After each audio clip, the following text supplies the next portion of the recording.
Palavra da Verdade, a exposição bíblica com Hernandes Dias Lopes. Deus está neste lugar. E o Deus que está presente é o Deus que fala. E a sua voz é poderosa. A sua voz é irresistível. E você escuta a voz de Deus quando você abre a sua Bíblia. Então abra a sua Bíblia comigo e vamos ouvir a voz de Deus ao nosso coração. Abra em Joel, profeta Joel, capítulo 2.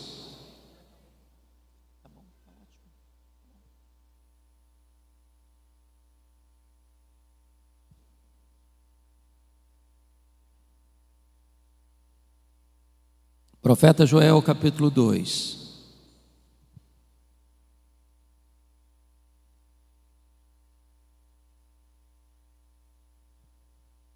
Nós vamos ler dos versos 12 ao verso 17, Joel capítulo 2.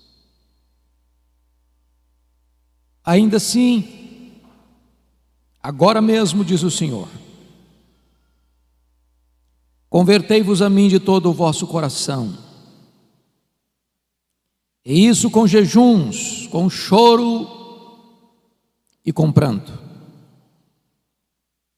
Rasgai o vosso coração, e não as vossas vestes, e convertei-vos ao Senhor, vosso Deus, porque Ele é misericordioso e compassivo, e tardio em irar-se, e grande em benignidade, e se arrepende do mal.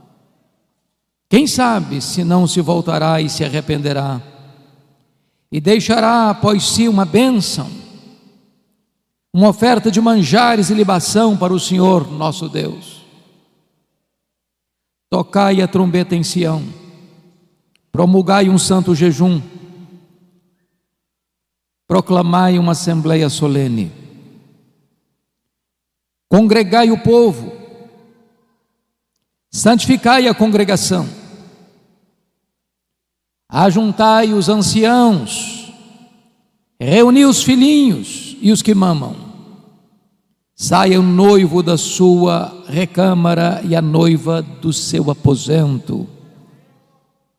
Chorem os sacerdotes, ministros do Senhor, entre o pórtico e o altar, e orem. Poupa o teu povo, ó Senhor. E não entregues a tua herança ao opróbrio, para que as nações façam escárnio dele, porque hão de dizer entre os povos: onde está o seu Deus? Ainda, nesse mesmo capítulo, versos 28 e 29. E acontecerá depois que derramarei o meu espírito sobre toda a carne. Vossos filhos e vossas filhas profetizarão, vossos velhos sonharão, e vossos jovens terão visões. Até sobre os servos, sobre as servas, derramarei o meu espírito naqueles dias. Aleluia. Amém. Eu estou diante de uma assembleia majoritariamente de jovens.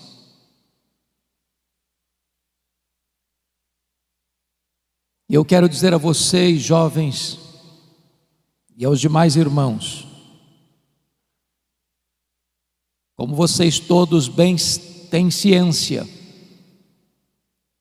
de que nós estamos vivendo os tempos mais críticos, mais difíceis, mais amargos das últimas gerações.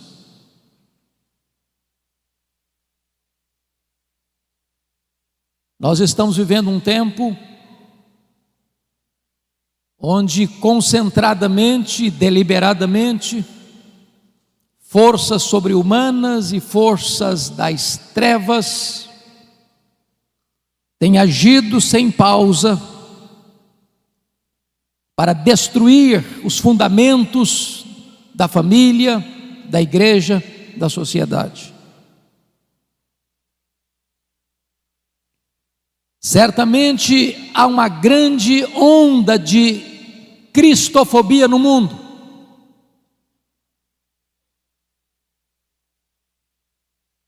Em muitos lugares, enquanto estamos reunidos aqui, crentes estão sendo presos,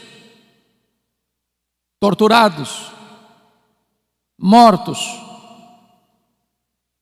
Mas essa não é a perseguição mais perigosa, porque ao longo da história o sangue dos mártires tem sido a sementeira do Evangelho. A perseguição mais perigosa é a ideológica, é a filosófica, é aquela que vem de mansinho, se aninha, se instala e vai minando a fé cristã, vai destruindo os fundamentos. E esta onda que nós estamos vendo hoje, nas universidades, nos parlamentos, nas cortes, onde nações outrora protestantes evangélicas já estão se curvando, cedendo e se colocando de cócoras diante desse ataque tão sutil, mas tão frontal. Em tempos assim, não é possível uma igreja tímida, fraca, que se conforma com este século, resistir a esta onda. Portanto, a maior necessidade nossa, na nossa geração, irmãos, é de um poderoso avivamento espiritual. Talvez você olhe para o cenário, onde na Europa a igreja parece estar coberta de cinzas, onde você olha para a América e vê as denominações históricas rendidas ao liberalismo, onde você vê no Brasil denominações que já se renderam ao liberalismo e outras mergulharam-se no sincretismo, onde uma onda de ateísmo cresce no mundo, inclusive no Brasil. Você diz, diante dessa crise, desse cenário cinzento, como esperar um avivamento? Como crer num avivamento? E eu quero dizer a vocês que os grandes avivamentos da história nasceram do ventre da crise. A crise não é um impedimento para a ação de Deus. A crise muitas vezes é o caminho mediante o qual Deus se apresenta à sua igreja, porque quando o homem não tem saída para os seus problemas, Deus abre um caminho no deserto, Deus abre um caminho no meio do mar, Deus faz o seu caminho na tempestade.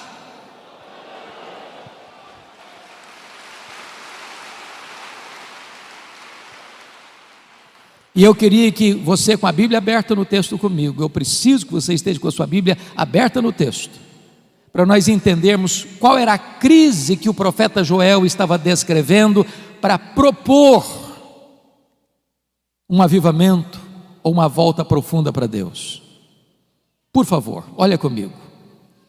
No capítulo 1, versículo 4, para uma cultura daquela época agropastoril, ou seja, o povo só podia sobreviver da agricultura e da pecuária. Olha comigo o verso 4, o que está acontecendo? O que deixou o gafanhoto cortador, comeu o gafanhoto migrador. O que deixou o migrador, comeu o gafanhoto devorador. O que deixou o devorador, comeu o gafanhoto destruidor. O gafanhoto é um inseto que encontra pela frente um pomar e deixa para trás um deserto. O gafanhoto é um inseto que come e defeca ao mesmo tempo. E esses 4 bandos de gafanhotos trouxeram uma devastação total para a agricultura daquele tempo. Se não bastasse isso, em segundo lugar, veja comigo o verso 10, do capítulo 1. O campo está assolado e a terra de luto, porque o cereal está destruído, a vide se secou, as olivas se murcharam. O que você nota aqui é um cenário de seca severa. As chuvas não descem, o solo não produz, não tem alimento, os armazéns estão vazios, os celeiros estão vazios, a mesa está sem comida. Mas em terceiro lugar, olha comigo o verso 12 deste capítulo 1. A vide se secou, a figueira se murchou, a romeira também e a palmeira, entenda-se aqui a tamareira, e a macieira, todas as árvores do campo se secaram e já não há alegria entre os filhos dos homens. Se você percebeu, todas estas árvores descritas são frutíferas, a base da economia, a base da comida na mesa, a base da sustentação do povo. Estamos falando de uma crise de sobrevivência, não só de um ataque de insetos, mas de uma seca severa. Mas tem mais. Olha comigo o versículo 17. A semente mirrou debaixo dos seus torrões, os celeiros foram assolados, os armazéns derribados, porque se perdeu o cereal. Em outras palavras, mesmo diante da seca e do ataque de insetos, o povo ainda pegou as suas poucas sementes que tinham e apostou na esperança e plantou na esperança de que aquela semente pudesse ser regada por uma chuva e pudessem ter colheitas. Mas até esta semente morreu mirrada no ventre da terra. Mas tem mais. Como é que fica diante disso a pecuária? Olha o verso 18. Como geme o gado, as manadas de bois estão sobremodo inquietas, porque não tem pasto, também os rebanhos de ovelhas estão perecendo. Em outras palavras, agora não só não tem fruto, como não tem gado, como não tem carne, como não tem leite, como não tem manteiga, como não tem provisão, como não tem comida. A nação está assolada por uma crise financeira sem precedentes.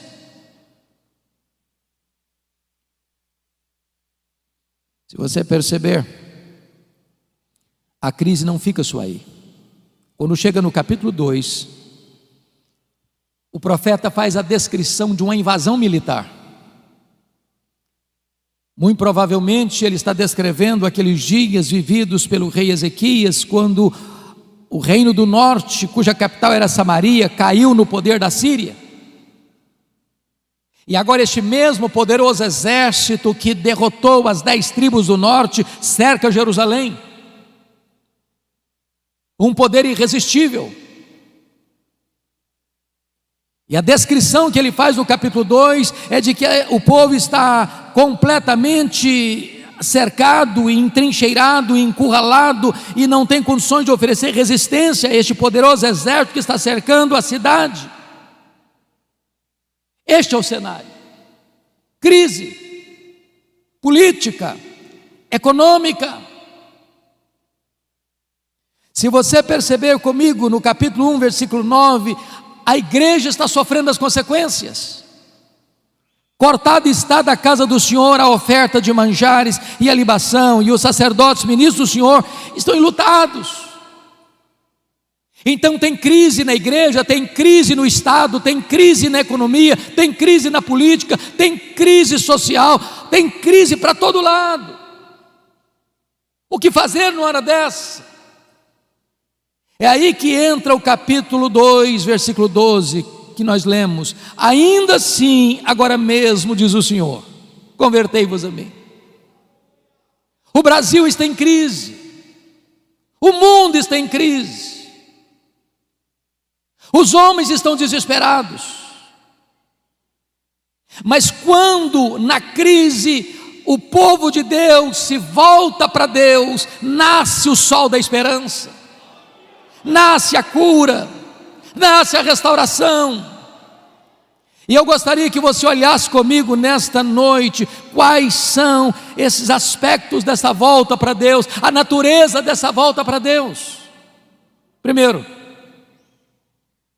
é uma volta para uma relação pessoal com Deus. Olha o verso 12: convertei-vos a mim. Não se trata de uma relação institucional, não se trata apenas de você ser membro de Canaã ou de qualquer outra comunidade cristã evangélica de Fortaleza. Se trata sim de uma relação pessoal de você com Deus, de você se voltar para Deus, de você conhecer a intimidade de Deus, de você saber quem é Deus na sua vida, na sua história. É de você se render por completo ao Deus vivo e todo-poderoso, que pode pegar você hoje e levantar você, e revestir você de forças, e avivar o seu coração.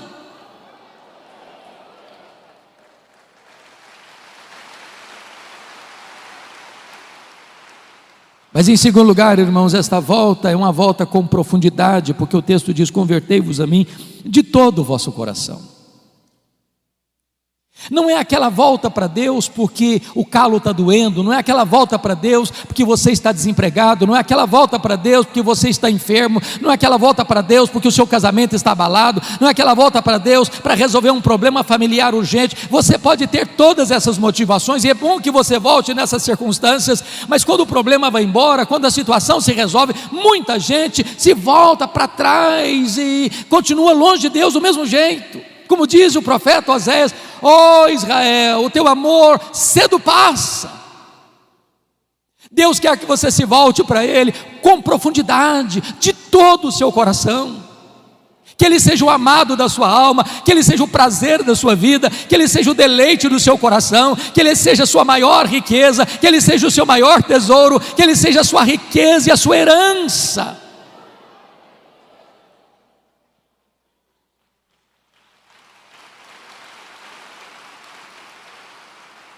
Mas em terceiro lugar, essa volta para Deus é uma volta com diligência, porque o versículo 12 diz: convertei-vos a mim de todo o vosso coração, e isso com jejuns. Parece-nos que este é um exercício espiritual, uma disciplina espiritual desprezada nos nossos dias. O que é jejum? Qual foi a última vez que você jejuou para se voltar para Deus? Jejum é quando você se abstém do bom pelo melhor. Quando você come, você se alimenta do pão da terra. Mas quando você jejua, você se alimenta do pão do céu. O pão da terra é um símbolo do pão do céu. Mas quando você abre mão do pão da terra para jejuar, você está dizendo que o pão do céu é mais importante e é mais saboroso do que o pão da terra. Jejum é fome de Deus. A nossa geração está tão acostumada com o sabor do pão da terra que perdeu o sabor do pão do céu. A nossa geração está tão acostumada com o pão da terra que perdeu o apetite pelo pão do céu. E nós precisamos buscar a Deus, entendendo que não só de pão vive o homem, mas de toda a palavra que procede da boca de Deus.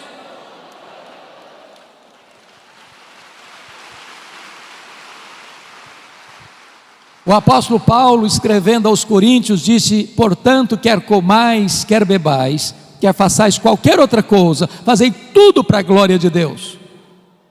Nós comemos para a glória de Deus e nós jejuamos para a glória de Deus.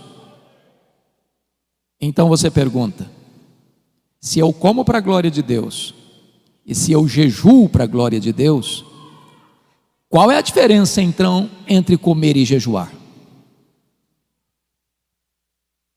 É que quando você come para a glória de Deus, você se alimenta do símbolo do pão do céu.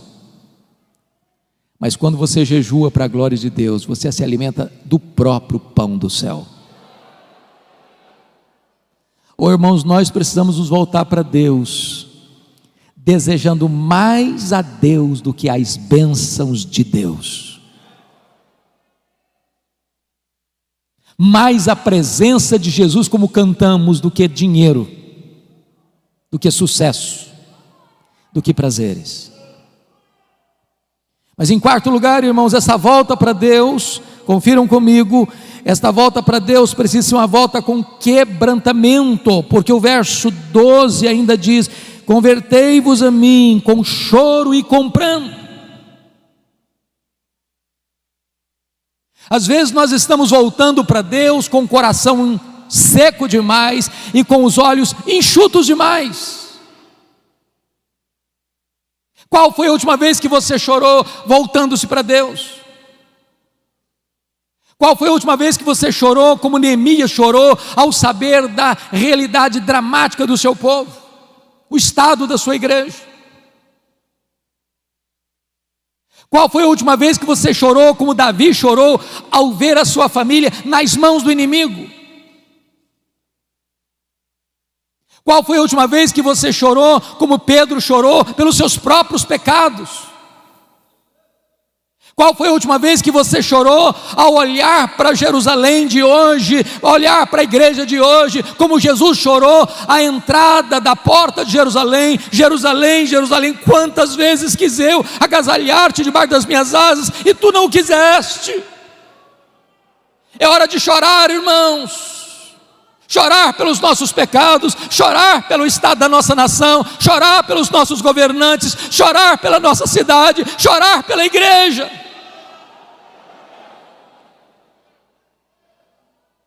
Mas notem mais, esta volta para Deus, em quinto lugar, precisa ser uma volta com sinceridade, porque o verso 13 diz: rasgai o vosso coração e não as vossas vestes, e convertei-vos ao Senhor vosso Deus.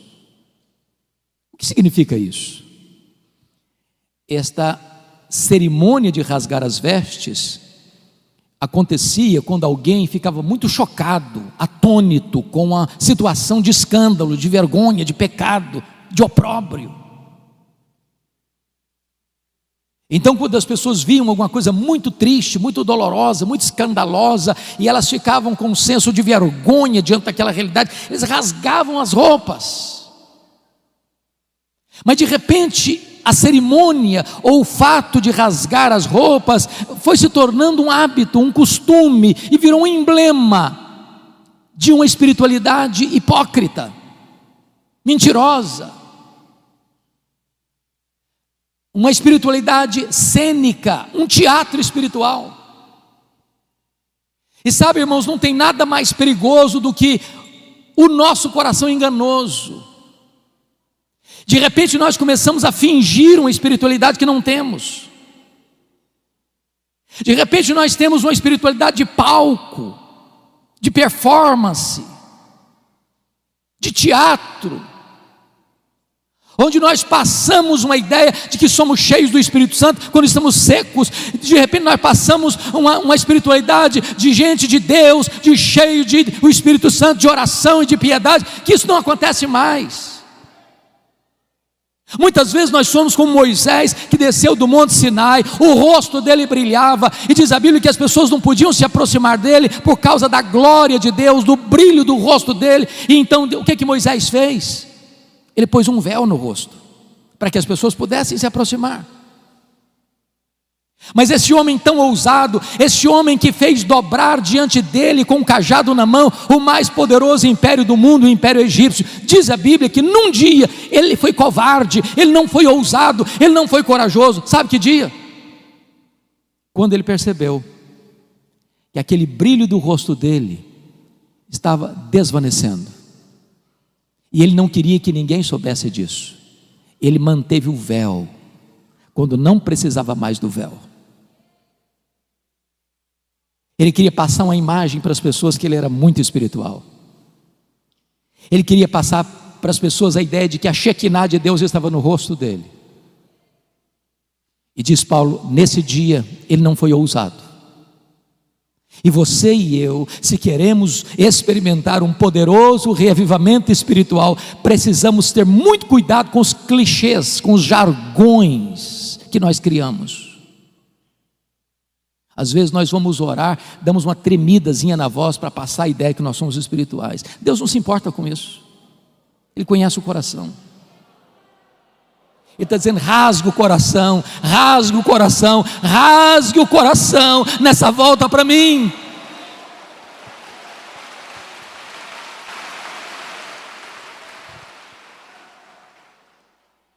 Mas notem comigo, irmãos, segundo ponto que eu quero dizer para você, não só a natureza desta volta, mas a urgência dessa volta. Olha no começo do verso 12, quando ele diz: ainda assim agora mesmo. O que ele quer dizer, ainda assim agora mesmo, convertei-vos ao Senhor?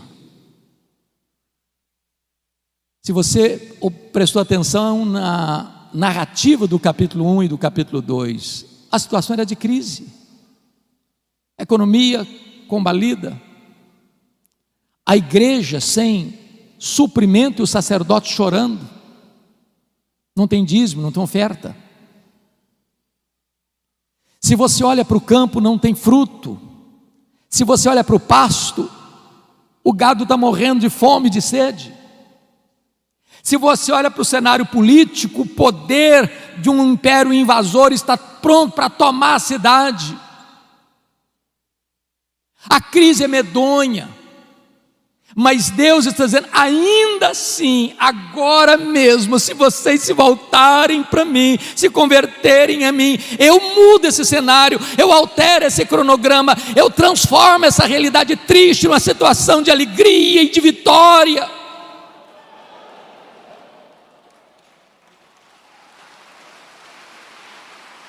Os destinos de uma nação, irmãos, não estão nas mãos dos governantes.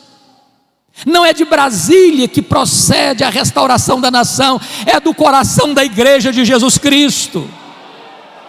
O Senhor Deus disse: se o meu povo, que se chama pelo meu nome, se humilhar e orar e me buscar e se converter de seus maus caminhos, então eu ouvirei dos céus, perdoarei os seus pecados e sararei a sua terra. Em tempos de avivamento, Deus levanta a igreja e Deus restaura a nação.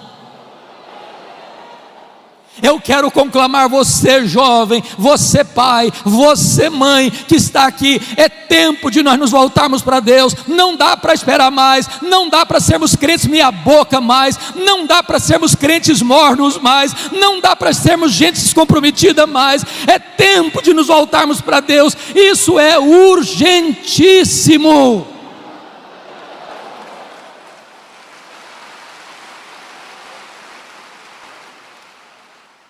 Mas em terceiro lugar,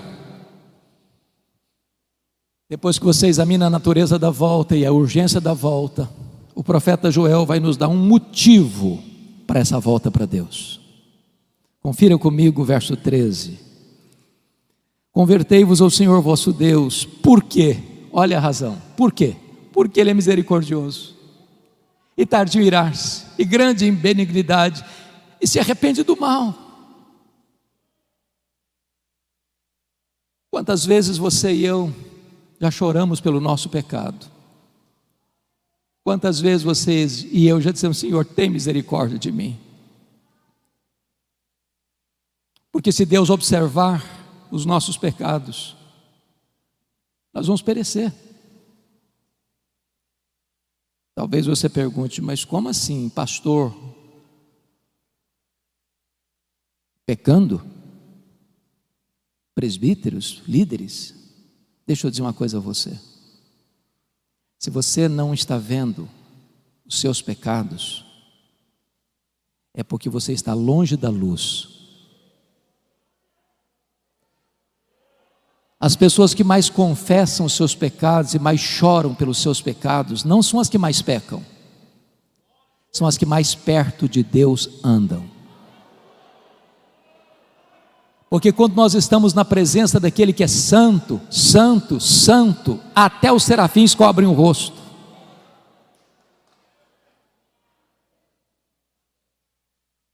Talvez uma das maiores necessidades nossas, meus irmãos, é que Deus abra os nossos olhos para entendermos quão santo é o nosso Deus. E este Deus é o Deus que é compassivo e benigno. Ele habita lá no alto e sublime trono, mas Ele habita com abatido e contrito de coração. E se você se voltar para Ele, Ele se volta para você. Se você correr para Ele, Ele vai abraçar você, Ele vai tirar suas vestes sujas, Ele vai restaurar a sua vida, Ele vai fazer uma festa com a sua volta, e você vai ter uma alegria tão gloriosa e bendita da comunhão com Ele.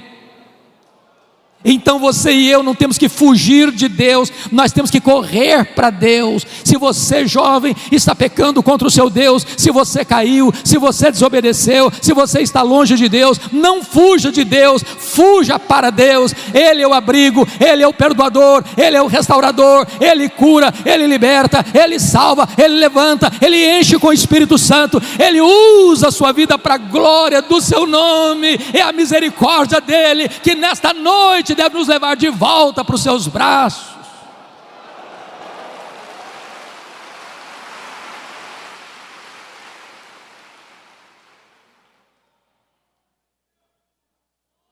Mas notem comigo, como é que deve ser esta convocação para a volta para Deus. Olha o versículo 15 comigo. Tocai a trombeta em Sião. Oh, irmãos amados, está escrito: promulgai um santo jejum e proclamai uma assembleia solene. O que esse texto está dizendo é que o seu e o meu problema não está lá fora, está aqui dentro do nosso coração. A trombeta não é tocada para fora dos muros, a trombeta é tocada para dentro de Sião.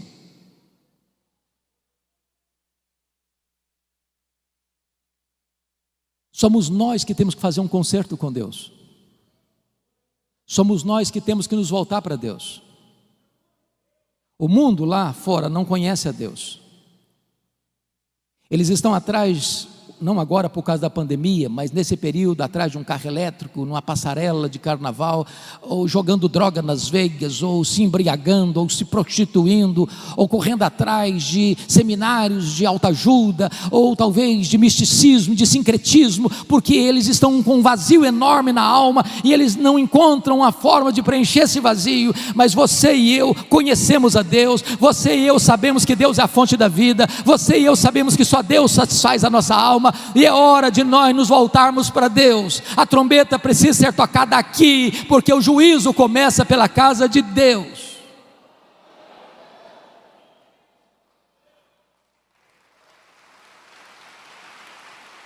O nosso maior problema não vem de fora, mas vem do nosso próprio coração. E é curioso, meus amados, que há um momento em que o jejum deixa de ser particular. Jesus disse que quando você for jejuar, não é se, é quando, porque pressupõe que crente jejua. Você deve lavar o rosto, você não deve fazer propaganda, você não deve trocar trombeta. Mas há um momento em que a crise é grande e é geral, esse jejum não é mais particular, esse jejum é convocado, é conclamado, ele é geral, ele é para todos. E quem sabe nós precisamos hoje, irmãos, dizer: meu Deus, nós precisamos nos voltar para Ti. E todos precisam voltar. Você precisa voltar. É necessário conclamar um jejum solene, uma convocação solene, uma assembleia solene, para que todos se voltem para Deus. Mas quem são esses integrantes que vão voltar para Deus? Confira comigo, por gentileza, o versículo de número 16: congregai o povo, santificai a congregação, ajuntai os anciãos. Primeiro, os anciãos. Quem são os anciãos? São os líderes. Os primeiros a pôr o pé na água são os líderes. Os primeiros a acertar a vida com Deus são os líderes. Os primeiros a buscarem a Deus são os líderes. Os de cabeça branca precisam puxar essa fila.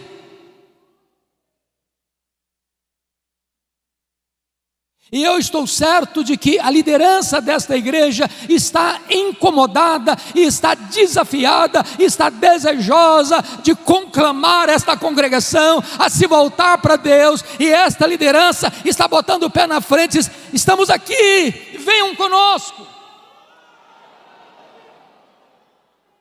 Mas quem mais precisa se voltar? Olha comigo o versículo 16: congregai, ajuntar os anciãos, reunir os filhinhos. E esta é uma expressão para a juventude. Lugar de jovem curtir a vida não é no mundo. Lugar de jovem viver a plenitude da vida é na presença de Deus. E eu quero convidar você, adolescente, eu quero convidar você, jovem, a colocar a sua juventude nas mãos de Deus e a buscar a Deus.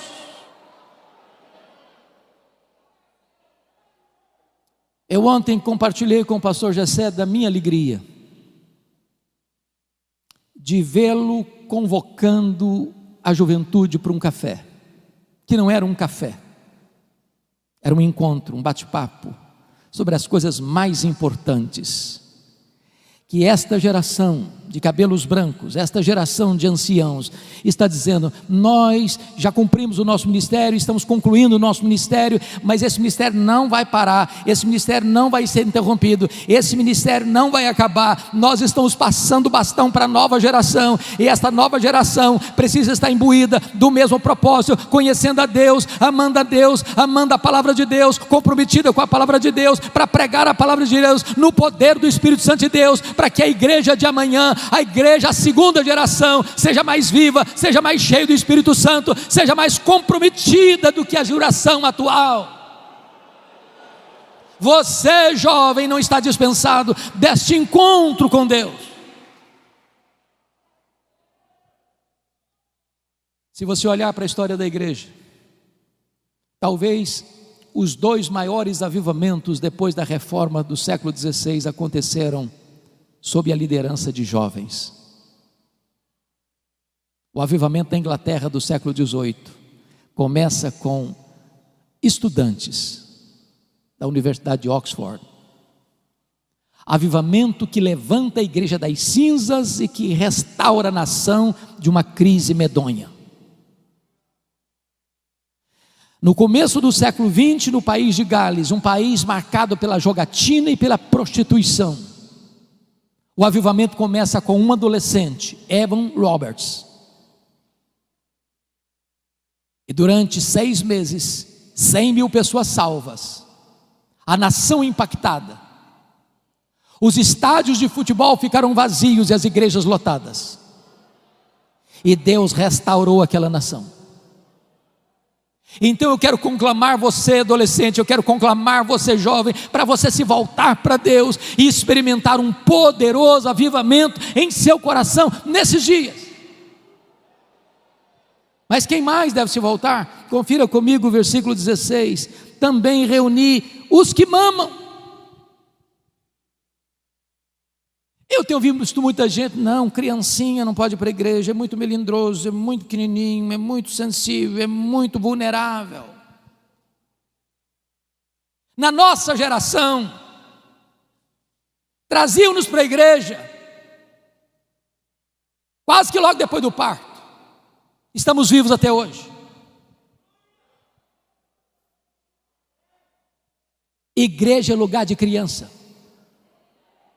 Criança precisa vir para a igreja desde a meninice mais tenra, no braço do pai, no braço da mãe, no colo do pai, no colo da mãe, porque é aqui que ele começa a aprender, a conhecer a palavra de Deus, a amar a palavra de Deus e a conhecer a igreja do Deus vivo. As crianças não estão dispensadas nessa coletividade de buscar ao Senhor.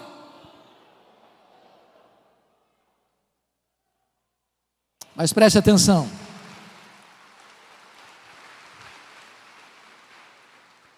Quem é que deve buscar o Senhor? Diz o texto no verso 16: sai o noivo da sua recâmara e a noiva do seu aposento. O que significa isso? Vocês que conhecem a Bíblia sabem que na cultura judaica, quando um rapaz se casava, uma moça se casava, esse rapaz era dispensado do serviço militar durante 1 ano, para desfrutar da vida conjugal. Deus está quebrando aqui um protocolo. Deus está aqui dizendo o seguinte: olha, essa busca, esse acerto com Deus é tão urgente que você interrompe a lua de mel. Até no dia das núpcias de um rapaz e de uma moça, ele e ela não estão dispensados desta volta para Deus, desta busca de uma restauração espiritual. Mas o que me marca profundamente, irmãos, é que no verso 17, Deus destaca alguém nessa busca. Porque está escrito: chorem os sacerdotes ministros do Senhor. Quem são os sacerdotes? Os sacerdotes eram aqueles que ensinavam a lei. Os sacerdotes eram aqueles que oravam pelo povo. Os sacerdotes eram aqueles que ofereciam sacrifícios pelo povo. Há um peso maior nos ombros dos pastores. Talvez você não imagine. Você vê pastores aqui à frente, o peso que eles sentem nos seus ombros, pelas ovelhas. E a ordem que Deus dá para nós pastores é chorar. Chore os ministros, sacerdotes do Senhor. E o que deve levar um pastor a chorar num tempo de crise, buscando avivamento? Primeiramente, é o amor ao povo de Deus, para que ele não seja opróbrio, para que ele não seja motivo de vergonha. A igreja evangélica brasileira, irmãos, está sendo mais conhecida na mídia pelos seus escândalos, líderes presos, acusados dos crimes mais vergonhosos. E nós pastores precisamos chorar, dizer: meu Deus, não deixa a tua noiva passar vergonha, não deixa a tua igreja ser enxovalhada neste mundo, não deixa a tua igreja ser motivo de piada no mundo, não deixa a tua igreja passar por esse vexame público, salva o teu povo disso. Mas em segundo lugar, os sacerdotes precisam chorar por uma outra motivação: o zelo pela glória de Deus. Porque onde dizer entre os povos: onde está o seu Deus? O líder precisa ter paixão pela glória de Deus, zelo pelo nome de Deus. Porque quando a noiva está suja, quando a noiva está indiferente, quando a noiva perdeu o seu primeiro amor, a glória de Deus, a honra de Deus é questionada no mundo. Cadê Deus? Por que Deus não age? Por que Deus permite isso? Por que a igreja está desse jeito?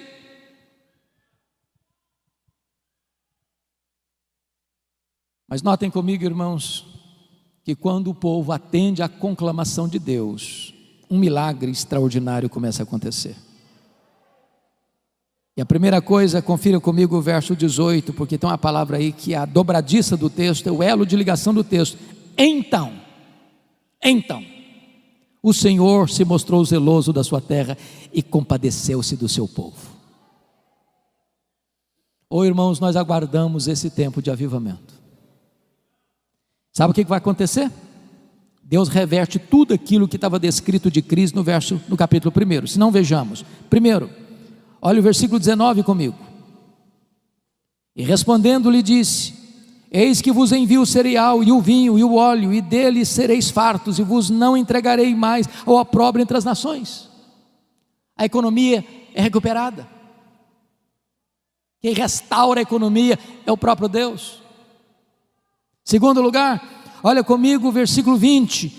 Diante do cerco do inimigo, olha o que vai acontecer: mas o exército que vem do norte eu removerei para longe de vós, lançá-lo-ei em uma terra seca e deserta. O inimigo que está entrando, invadindo, ameaçando, Deus o dispersa, Deus dá livramento.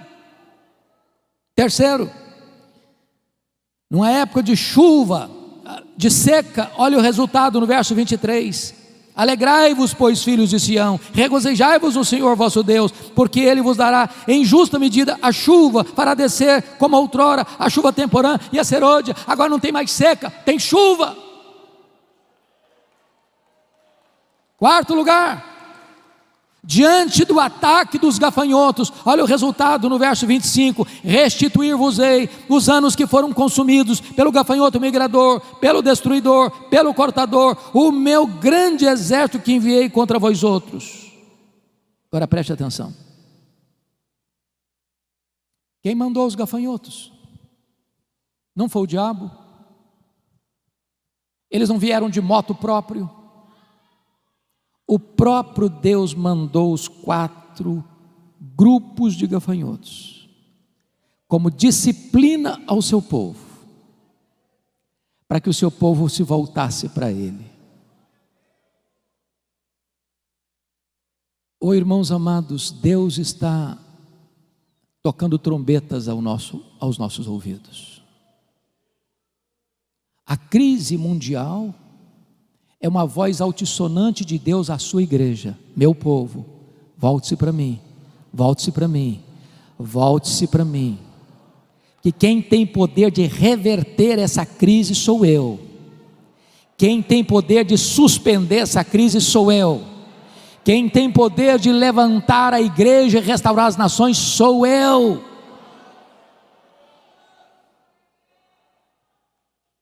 Mas em último lugar, irmãos, preste bem atenção no que eu vou lhes dizer. Nós cantamos isso aqui hoje.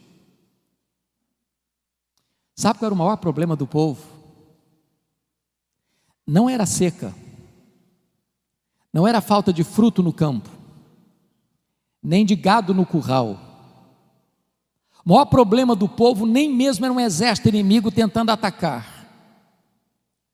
O maior problema da igreja, preste atenção nisso, não é nem a presença do diabo. O maior problema da igreja é a ausência de Deus. Foi o que Paulo disse: se Deus é por nós, quem será contra nós? Você e eu podemos perder bens materiais, você e eu podemos perder emprego, você e eu podemos perder até a saúde. O que você e eu nunca podemos perder é a presença de Deus. É a presença de Deus. Não tem nada mais triste, irmãos, do que a inscrição Icabode, foi-se a glória do Senhor. É por isso que está escrito no verso, confira comigo aí por gentileza, 27, sabereis que eu estou no meio de Israel, e que eu sou o Senhor vosso Deus, e não há outro, e o meu povo jamais será envergonhado. É a presença de Deus, é a presença de Deus, é a presença de Deus. Eu quero concluir, levando você agora para os versos 28 e 29, porque está escrito assim: e acontecerá depois, preste atenção, não antes, e acontecerá depois. Depois de quê? Depois que o povo de Deus se volta para Deus de todo o coração, com jejuns, com choro, com pranto, rasgando o coração e não as vestes.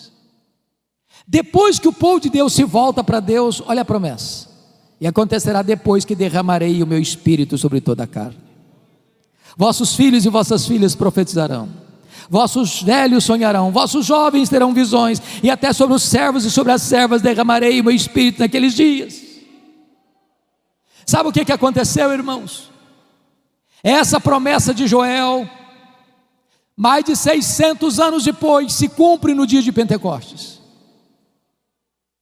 E quando Pedro se levanta, porque o povo está perguntando o que quer isso dizer, atônito, uns achando com preconceito são galileus, outros com desprezo estão bêbados. Pedro se levanta e diz assim: não, eles não estão bêbados.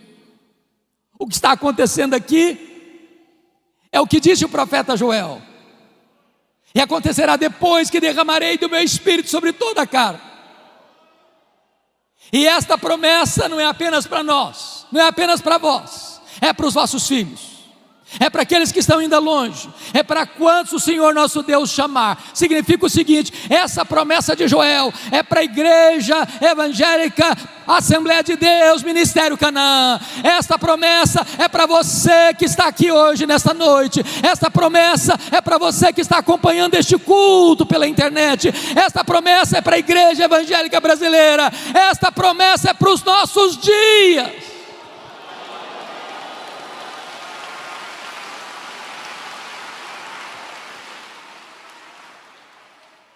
E notem vocês que quando Deus derrama do seu Espírito, Ele vai rompendo todas as barreiras humanas, porque não tem gênero, é sobre os filhos e sobre as filhas. Também preste atenção, não tem idade sagrada, é para os velhos e é para os jovens. E também não tem classe social, é até para os servos e para as servas.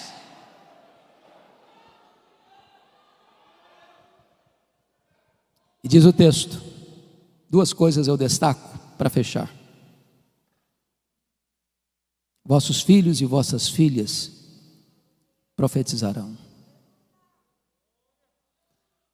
Ô pastor, como é bom ter a perspectiva de ver jovens se levantando para pregar. Deixa eu lhes dar um pequeno testemunho. Quando eu nasci, minha mãe me consagrou para Deus, para ser pastor, porque ela tinha que fazer uma escolha entre a vida dela e a minha. O médico disse: não dá para salvar os dois, tem que fazer uma escolha. E a minha mãe disse: eu não abro mão desse filho, estou pronto a morrer por ele, a dar minha vida para ele, mas eu não desisto dele. E a minha mãe fez um voto para Deus e disse: se esse filho sobreviver, eu quero que ele seja um pastor, eu o consagro para ser um ministro do Evangelho. Deus ouviu a oração da minha mãe e eu nasci. Mas a minha mãe, sábia que foi, nunca me contou esse projeto dela com Deus, porque ela não queria que eu fosse sugestionado para um seminário. Ela queria que Deus me chamasse. E o meu sonho de criança, de adolescência e de juventude era ser advogado e político. Eu não abria mão de assistir todos os comícios da minha cidade. No dia que eu fiz 18 anos, eu tirei meu título, me filiei num partido e tinha sonhos. E um dia eu estou conversando com um homem de Deus e disse para ele: depois que eu realizar os meus sonhos, que eu for um homem bem sucedido profissionalmente, eu vou entrar num seminário, fazer teologia e me preparar para servir a Deus melhor. E esse homem, usado por Deus, botou o dedo no meu nariz e disse: você quer dar as sobras para Deus? Deus quer você agora, com a sua juventude, com a sua inteligência, com a sua força. E aquela palavra entrou no meu coração como uma flecha. E aquele dia foi o dia do meu chamado para o ministério. Eu quero dizer para você, jovem, que hoje esteve no café da manhã, e outros mais que Deus há de levantar, que você possa se levantar para ser um pregador poderoso da palavra de Deus na nossa geração. Que o melhor dos nossos filhos se levantem como pregadores nessa geração. Vossos filhos e vossas filhas profetizarão. Mas tem mais, está escrito aqui: vossos velhos sonharão. O que significa isso? Não é que você comeu um pouco mais no jantar e de noite sonhou, não. Se você perceber a marca do velho, e eu posso dizer isso porque meus cabelos já estão brancos, é que nós vivemos das glórias do passado. Nós começamos a ler a vida pelas lentes do retrovisor. E quando um velho está cheio do Espírito Santo, ele começa a olhar para frente, ele começa a ter planos, ele começa a sonhar, ele começa a projetar, ele começa a ter alvos elevados. Ele é um Caleb que com 85 anos quer conquistar uma montanha. Então deixa eu dizer uma coisa para você que de cabelos brancos: não tem aposentadoria no reino de Deus. Enquanto você tiver fôlego de vida, enquanto você tiver um fiapo de vida, você está convocado a fazer a obra de Deus.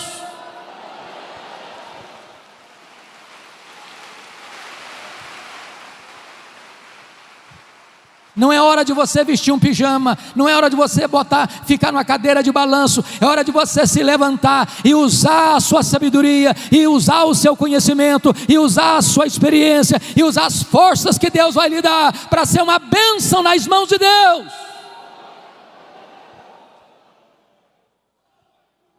Mas o texto conclui dizendo: e os vossos jovens terão visões. Claro que não está falando também de visões místicas. A marca do jovem é ter força, mas falta-lhe a experiência.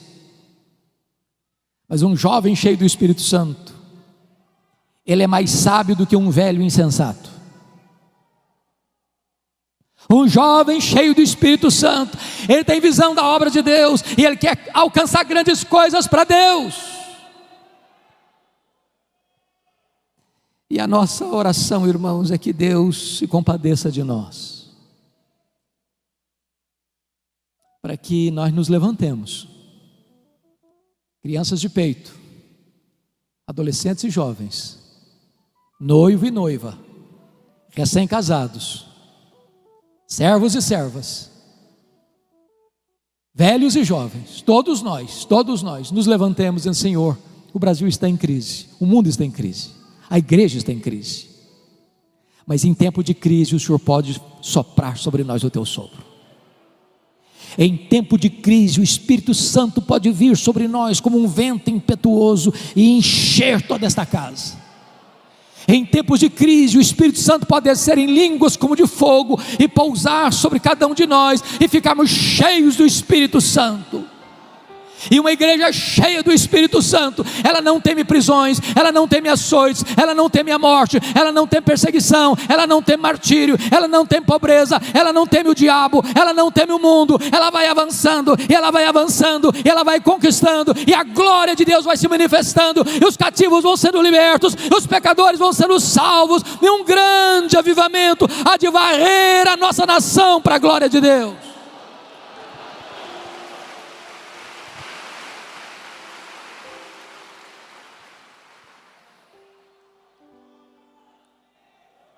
Você quer esse avivamento, irmão?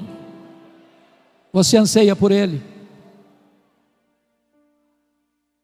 Não dá mais para esperar. Ainda assim, agora mesmo, diz o Senhor: convertei-vos a mim de todo o vosso coração. Que Ele nos ajude. Amém. Palavra da Verdade, a exposição bíblica com Hernandes Dias Lopes.